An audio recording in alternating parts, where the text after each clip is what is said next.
So I am currently working on an episode about the geology of Kansas. One of the most interesting aspects of the upcoming video is how the Pre-Cambrian Grenville Orogeny caused the Midcontinent rift.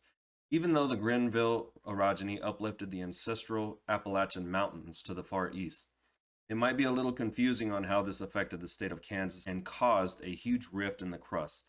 First, let's explain what an orogeny is.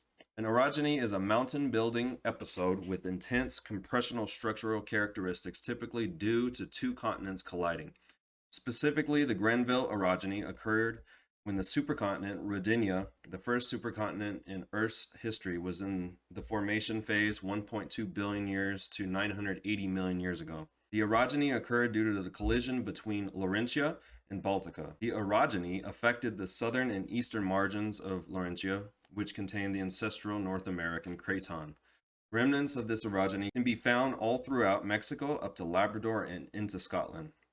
These super Appalachian mountains have since been eroded away, and now only the core of the mountain exists. Metamorphic rocks like gneiss are exposed at the surface. What is the Midcontinent Rift? It is a large rift system filled with immature basalt and clastic sediments, causing a positive gravity anomaly, which means the crust is more dense in this rift than in the surrounding rocks, which is how it was discovered. The rift began about 1.1 billion years ago and failed. If the rift had succeeded, North America would have been split into two continents. The rifting process is due to extensional forces opposite of the orogeny to the east. So why did the Midcontinent Rift occur north and east of the Grenville Orogeny? The idea of extensional processes occurring due to compressional forces is actually a pretty common process to see in geology.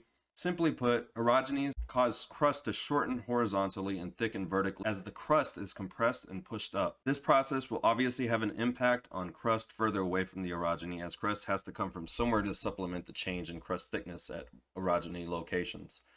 Extension forces cause the opposite, as crust will want to shorten vertically and expand horizontally. As the crust is thin, extensional forces will cause the crust to start tearing. This is why the Midcontinent Rift formed in response to the Grenville Orogeny. Thanks for watching. Hope you learned something, and please check out the Kansas, United States geology video that we'll be posting soon.